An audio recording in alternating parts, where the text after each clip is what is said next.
Okay ma'am. வெயிலில் போயிட்டாங்க ma'am. ஏர் ma'am.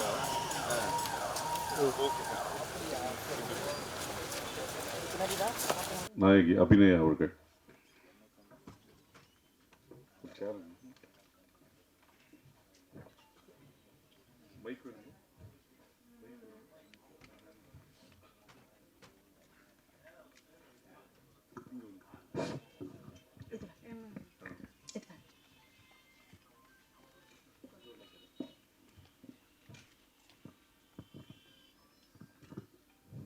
வணக்கம், எல்லோருக்கும் வணக்கம். ரொம்ப ரொம்ப மிக நன்றி ராம் சக்ரி சாருக்கு என்ன செலக்ட் பண்ணி இந்த ரோல் கொடுத்தாங்க. இது ரொம்ப நேச்சுரலான ஒரு very homely and homie role.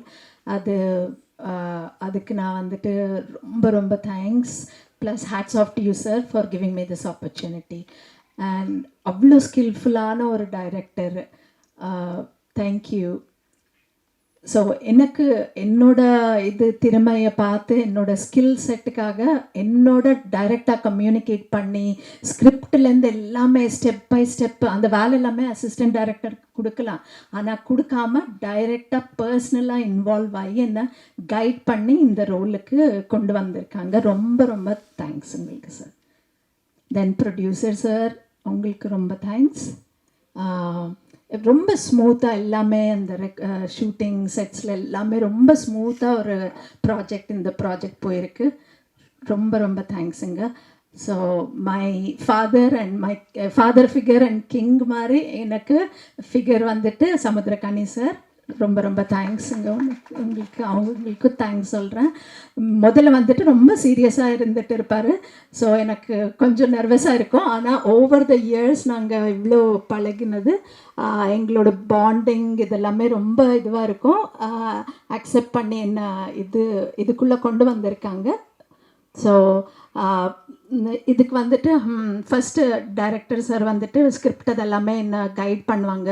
அதுக்கப்புறம் சமுத்திரகாணி சார் என்னோட உட்காந்துட்டு எல்லாமே ஸ்டெப் பை ஸ்டெப் எப்படின்ட்டு வெரி ஸ்மூத்தாக இந்த கொண்டு போயிருக்காங்க. ரொம்ப ரொம்ப தேங்க்ஸுங்க.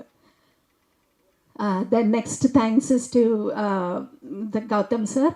ஸோ அவரோட ஒர்க் பண்ணது plus entire team cast, Lakshmi Priya, she is such a superb actress, very natural, ஒரு ஹோம்லியான role and her acting is super.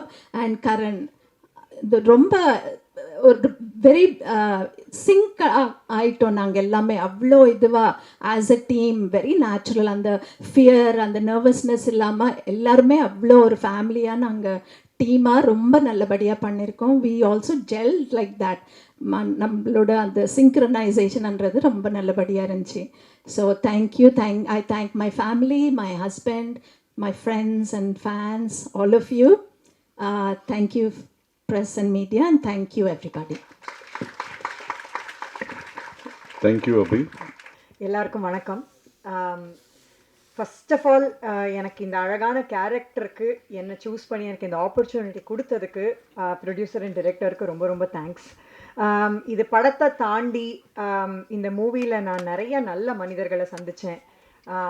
நிறைய அன்பான ஒரு செட்டில் இருந்தேன். நான் ரொம்ப ஹாப்பியாக ஒர்க் பண்ணேன். இவங்கள மாதிரி ஒரு ப்ரொஃபஷ்னல் டீமை நான் நிஜமாவே இன்னி வரைக்கும் பார்த்ததில்லை. அவங்களோட ப்ரொஃபஷ்னலிசம் என்னை வியக்க வச்சுச்சு. அவ்வளோ அந்த அளவுக்கு ஒரு ரிசர்ச்சாக இருக்கட்டும், பிளானிங்காக இருக்கட்டும், ஷூட்டில் எல்லாமே பண்ண டீம் இது.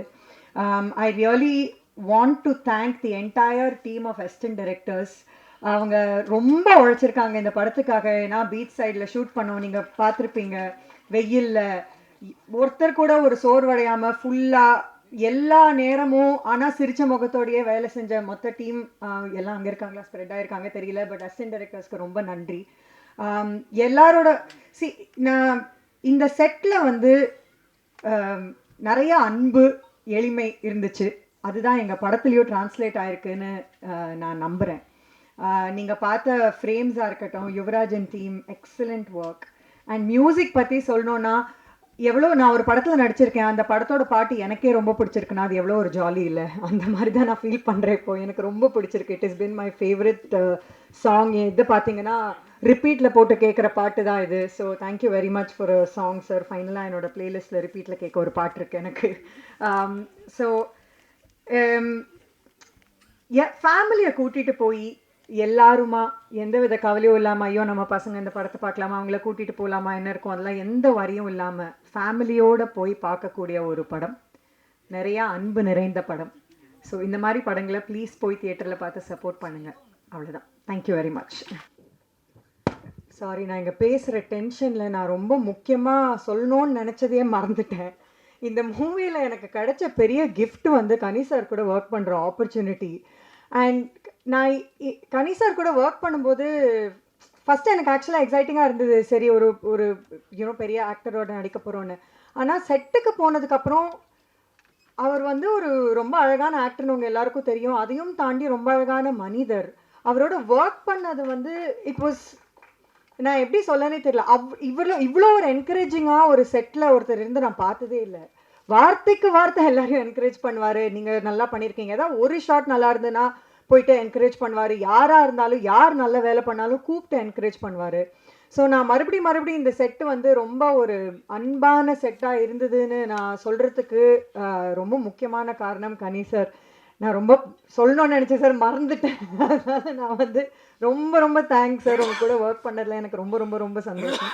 இதில் நான் வந்து இவ்வளோ நடிச்சிருக்கேன்னா அதுக்கு கனி சார் அண்ட் டைரக்டர் சார் 2 பேருமே வந்து ரொம்ப முக்கியமான காரணம். அவ்வளோதான். Thank you very much. இன்னொரு சின்ன விஷயம், அதாவது தமிழக அரசுக்கு உடனே அரசியல் அப்படின்னு நினச்சிடாதீங்க, கான்ட்ரவர்சி எதுவும் இருக்காதுங்க. என்னென்னா, பல திரைப்படங்கள் ரிலீஸ் ஆக மாட்டேங்குது, தேட்டர் கிடைக்கல, ஒரு பிரச்சனை இருக்குது. இதை நம்ம பேசி சரி பண்ண முடியாது. ஒரே வழி, கவர்மெண்ட்டு தமிழ்நாடு ஃபுல்லாக எல்லா மாவட்டங்களிலும் திரையரங்கத்தை கட்டணும். அரசே கட்டி குறைந்த டிக்கெட்டில் பார்க்க வச்சு, பார்க்கிங் சார்ஜ் இல்லாமல் சாப்பிட்ற உள்ளே விற்கிற ஸ்நாக்ஸு குறைந்த விலையிலையோ அல்லது நியாயமான விலையிலையோ விற்றா பல இயக்குநர்கள் வாழ்க்கை காப்பாற்றப்படும். அதே மாதிரி நீங்கள் நினைக்கிற மாதிரி மற்ற துறையில் ஒரு போக்குவரத்து துறைனா ஒரு யூனியன், அந்த ஒரு யூனியன் தான் நடத்தும் அல்லது நிறுத்தும், ஏதோ ஒன்று பண்ணும்.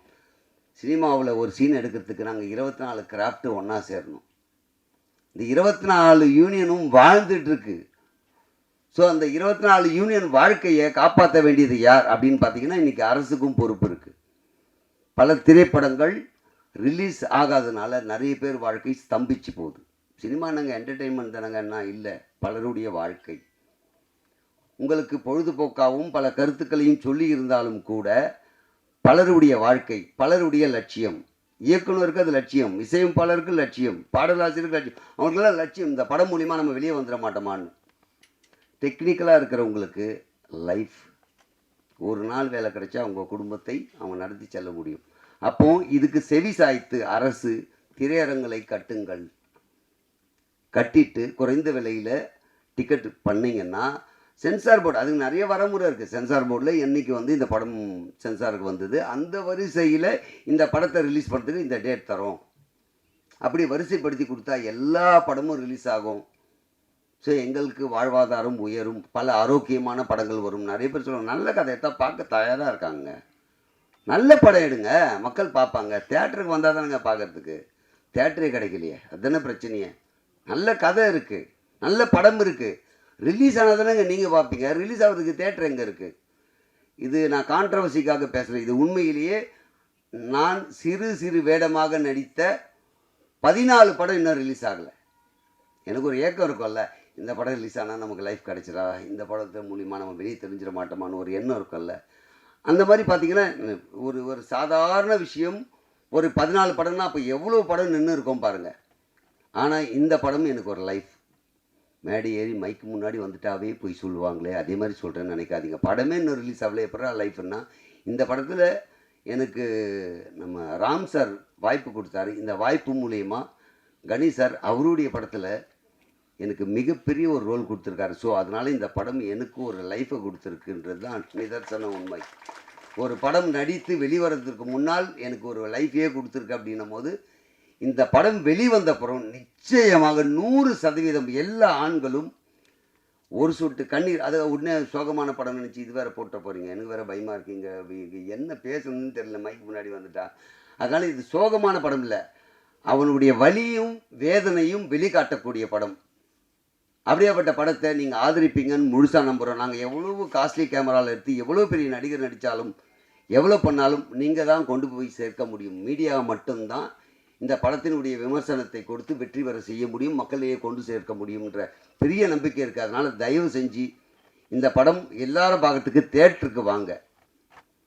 நான் நடித்ததுக்காக கதை விட்டு போகிறேன் அப்படின்னா நீங்கள் பார்த்துட்டு உண்மையிலேயே சொன்னதில் விஷயம் இருக்கா இல்லையான்றது உங்களுக்கு தெரியும். ஸோ சும்மா நம்ம ஏதோ ஒன்று பேசி போயிட்டோன்னா நாளைக்கு என்னை பார்க்கும்போதெல்லாம் என்னையா போய் சொல்லி இந்த படம் அப்படி இல்லையேன்னு திட்டுவீங்கல்ல. அப்போ நான் படம் நல்லா இருக்குன்னு கேரண்டியாக சொல்கிறேன்னா நீங்கள் பார்த்தீங்கன்னா 100% இந்த படத்துக்கு நீங்கள் கேரண்டியாக வரலாம், ஃபேமிலியோடு வரலாம். பெண்களை நான் இப்போ சொன்னதுக்காக பெண்களுக்கான படமாக இல்லையான்னா, ஒரு பெண் எதற்காக ஆணை வற்புறுத்துகிறாங்க, அவனுடைய தன்மானத்தை எப்படியெல்லாம் காப்பாற்றணும்னு நினைக்கிறாங்க, எவ்வளோ வலி இருக்குது, வேதனை இருக்குது, இந்த சமூகத்தில் புருஷனை எவ்வளோ உயர்த்தி காட்டணுன்றதுக்காக பண்ணுறாங்கன்ற விஷயத்தையும் சொல்லியிருக்காங்க. அதுக்காக இது ஆணாதிக்க திரைப்படம் அல்லது ஆணை உயர்த்துகின்ற படம்லாம் கிடையாது. ஒரு குடும்ப சூழ்நிலையில் இருக்கின்ற விஷயம். இந்த படத்தில் நிறைய கதைகளை பற்றி அவர் சொல்லுவார். ஏன்னா ஃபாரின் போய் ஒருத்தர் என்ன கஷ்டப்படுறாங்க, அதான் சொல்கிறேன். ஒரு படத்தில் ஆணை பற்றியும் பெண்ணை பற்றியும் ஒரு குழந்தைக்கு தேவையானதை பற்றியும் அந்நிய நாட்டில் போயிட்டு கஷ்டப்பட்டு வர்றது எல்லாமே இந்த படத்தில் காமிச்சிருப்பாங்க. அதனால் இந்த படம் திரையரங்கத்திற்கு வந்தால் மிகப்பெரிய மாற்றம் கிடைக்கும்.